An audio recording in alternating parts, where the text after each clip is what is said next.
Serviteurs et servantes d'Allah, craignez Allah tabaraka wa ta'ala le Très-Haut.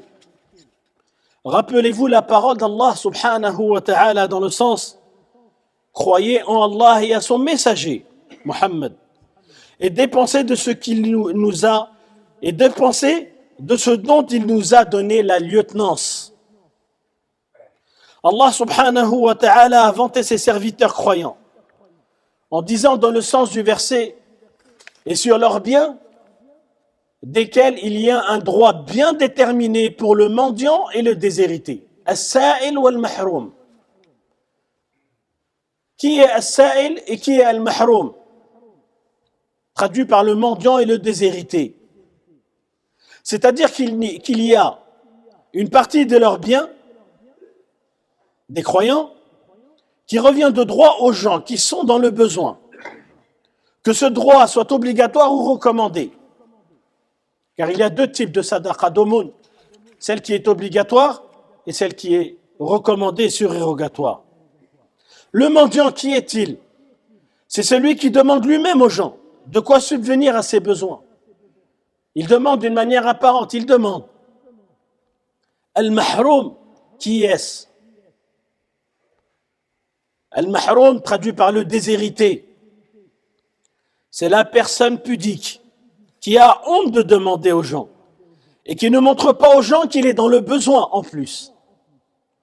Le prophète sallallahu alayhi wa sallam, car certaines personnes sont dans le besoin mais ils le montrent. Eux, ils sont dans le besoin et ils ne le montrent pas. Au contraire, tu crois qu'il est riche. Qu'a dit le prophète sallallahu alayhi wa sallam à leur sujet? Il a dit alayhi salatu wa salam: le pauvre n'est pas celui qui va demander aux gens et qui reçoit une bouchée ou deux ou une date ou deux. Le pauvre est plutôt celui qui ne trouve pas de quoi subvenir à ses besoins et dont on ne se rend pas compte pour penser à lui faire une aumône. On ne se rend pas compte qu'il est dans le besoin. Et dans une autre version, le prophète a dit, alayhi salatu wassalam, il ne demande rien aux gens. Al-mahroum. Allah subhanahu wa ta'ala a fait allusion à ces personnes-là. Dans le Coran, il a dit dans le sens du verset que l'ignorant croit riche parce qu'ils ont honte de demander. Regardez, à quel point. Tu as l'impression qu'il est riche. Il est bien habillé, c'est propre. Ses habits sont bien repassés. Masha'Allah. Tu as l'impression qu'il est riche, mais alors qu'il est dans le besoin. Ainsi, les croyants, al-mu'minoun, les plus parfaits, ceux qui ont réellement concrétisé la foi, les plus parfaits dans leur foi sont ceux qui se préoccupent de tous, as-sa'il ou al-mahroum, afin de donner aux mendiants et aux déshérités. Serviteurs d'Allah. Certes, les biens de la personne sont en réalité ce qu'elle a avancé pour sa personne afin que ce soit une épargne pour elle après sa mort. Ce qu'elle a dépensé, fi sabilillah. Ce n'est pas ce qu'il amasse et qui sera partagé après lui entre ses héritiers. Il a été rapporté dans le Sahih al-Bukhari, rahimahullah ta'ala, un hadith de Abdullah ibn Mas'ud radiyallahu anhu, qui rapporte que le prophète, alayhi salatu wassalam, a dit: lequel d'entre vous aime plus les biens de son héritier que ses biens? Question posée du prophète sallallahu alayhi wa sallam, par le prophète alayhi salatu wassalam à ses compagnons. Qui préfère l'argent de ses héritiers à ses biens? Les compagnons répondirent: Ya Rasulallah, ô messager d'Allah, il n'y a pas une seule personne parmi nous qui préfère pas ses biens, qui ne préfère pas ses biens. Tout le monde préfère ses biens aux biens de ses héritiers qu'ils auront après sa mort. Eh bien, le prophète alayhi salatu wassalam a dit: ces biens, ce sont certes ce qu'il a avancé, ce qu'il a donné en réalité, fi sabilillah. Tandis que les biens de son héritier, ce sont ceux qu'il laisse derrière lui tout simplement. Il a été rapporté par At-Tirmidhi, un hadith de Aïcha radhiyallahu anha qui rapporte qu'ils avaient égorgé un mouton. Puis ils l'ont donné en aumône à part son épaule, al-katif. Le prophète sallallahu alayhi wa sallam a alors dit, tout ce que vous avez donné en aumône sera durable auprès d'Allah, à part son épaule. Pourquoi? Parce qu'ils ne l'ont pas donné fi sabilillah. Serviteur d'Allah, certes l'aumône est une preuve de la foi de la personne. Le prophète sallallahu alayhi wa sallam a dit, et l'aumône est une preuve, wa sadaqatu burhan, c'est-à-dire une preuve et un signe de quoi? De la véracité de la foi. L'aumône est également une cause de guérison, et ça peu de gens le savent. Une cause de guérison. Tout comme certains médicaments sont une cause de guérison. Tout comme le miel est une cause de guérison, etc., etc., parmi les causes de guérison des maladies. L'aumône est également une cause de guérison des maladies, quand on est touché. Et aussi de préservation des maladies avant qu'elles ne nous touchent. Le prophète sallallahu alayhi wa sallam a dit, écoutez, soignez vos malades par l'aumône. Subhanallah. Soignez vos malades par l'aumône. Daou mardakum bis sadaqa. Et quand les gens seront ressuscités, pieds nus et non circoncis, que le soleil se rapprochera d'eux et que la sueur atteindra leur bouche, le musulman sera à l'ombre de son aumône. Le prophète sallallahu alayhi wa sallam a dit, toute personne sera à l'ombre de son aumône jusqu'à ce qu'on départage les gens entre eux. De même, l'aumône éteint la colère du Seigneur, et ça c'est un mérite énorme. Ça éteint la colère de notre Seigneur. Le prophète sallallahu alayhi wa sallam a dit, l'aumône secrète éteint la colère du Seigneur. Remarquez tous ce qu'a dit le prophète sallallahu alayhi wa sallam. Il n'a pas dit l'aumône éteint la colère du Seigneur. Il a dit l'aumône secrète.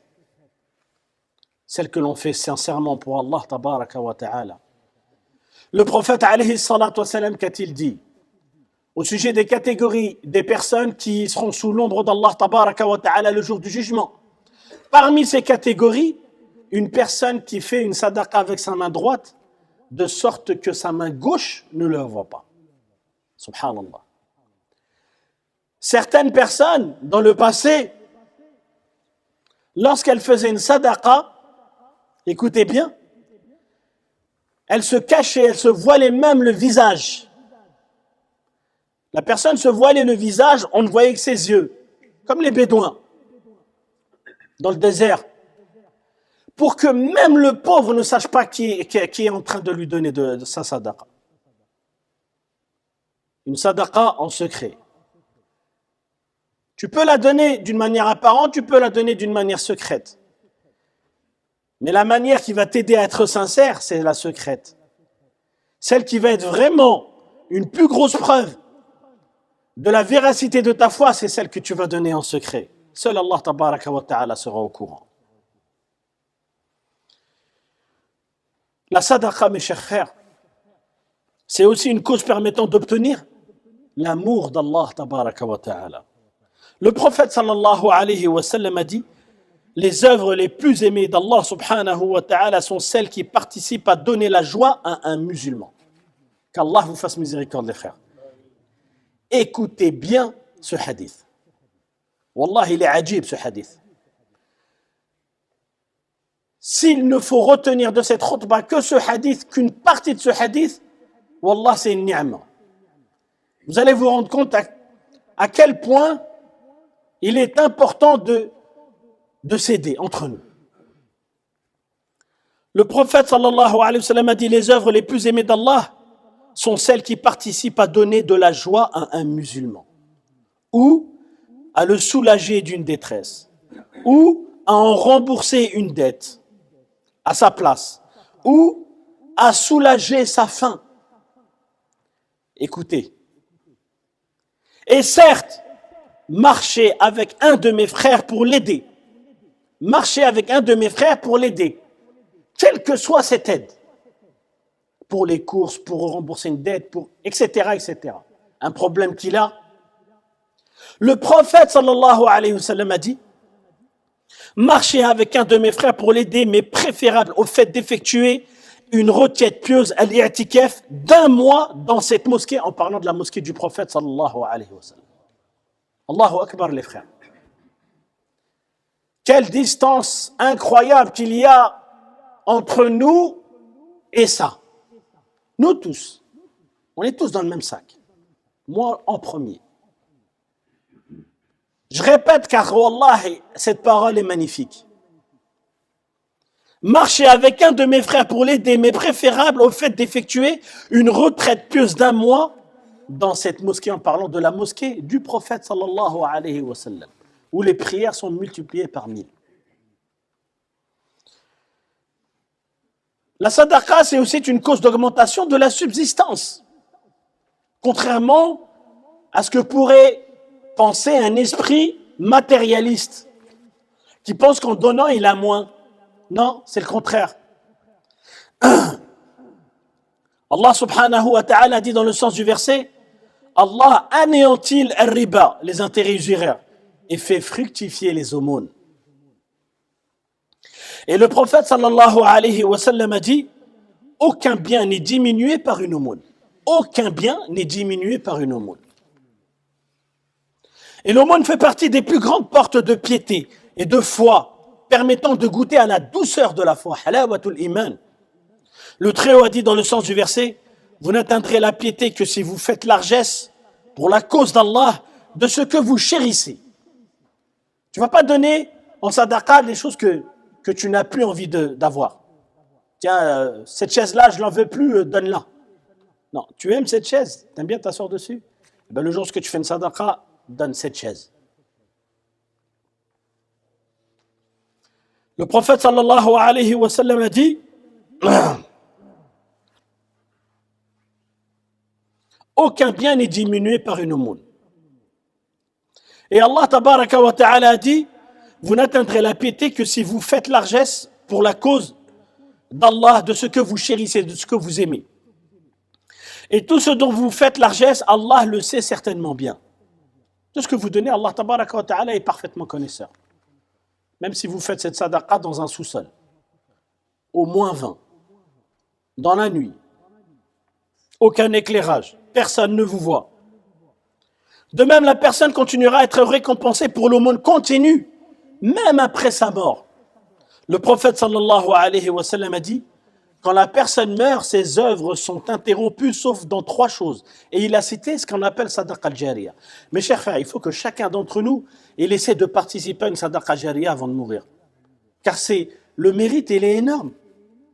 Lorsque on participe par exemple à l'entretien d'une mosquée ou à la construction d'une mosquée, le projet de construction d'une mosquée, on doit accourir à ce genre de sadaqa. Ce genre d'œuvre. Car c'est une œuvre, subhanallah, qui, lorsque tu seras dans ta tombe, tes hasanats augmenteront encore. Ton compte de hasanat augmentera encore. Et ça, c'est quelque chose de azim. Tant qu'il y aura quelque chose, tant que cette mosquée existera, et que des gens y prieront et invoqueront Allah dedans, qu'il y aura des cours dans cette mosquée, et bien, subhanallah, tu gagneras des hasanats alors que tu es mort. C'est un très grand investissement. L'aumône légale, mes chers frères, est une cause d'effacement des erreurs et d'expiation des péchés. Le prophète sallallahu alayhi wa sallam a dit, le jeûne est un bouclier et l'aumône éteint les péchés comme l'eau éteint le feu. C'est aussi une barrière contre le feu de l'enfer. Le prophète sallallahu alayhi wa sallam a dit, prenez garde contre l'enfer, ne serait-ce qu'avec la moitié d'une date. Et l'aumône, mes chers frères, fait partie des meilleurs actes de bienfaisance. Le prophète sallallahu alayhi wa sallam a dit, les actes de bienfaisance protègent de la mort, de la mauvaise mort, de sou' al-khatima. Le fait que tu fasses une sadaqa, ça te protège contre la mauvaise mort. Mourir en train de commettre un péché, mourir non musulman, etc., parmi les mauvaises morts. Que de grands mérites, mes chers frères, vis-à-vis desquels beaucoup de gens sont négligents. أقول ما تسمعون وأستغفر الله لي ولكم ولسائر المسلمين من كل ذنب فاستغفروه إنه هو الغفور الرحيم.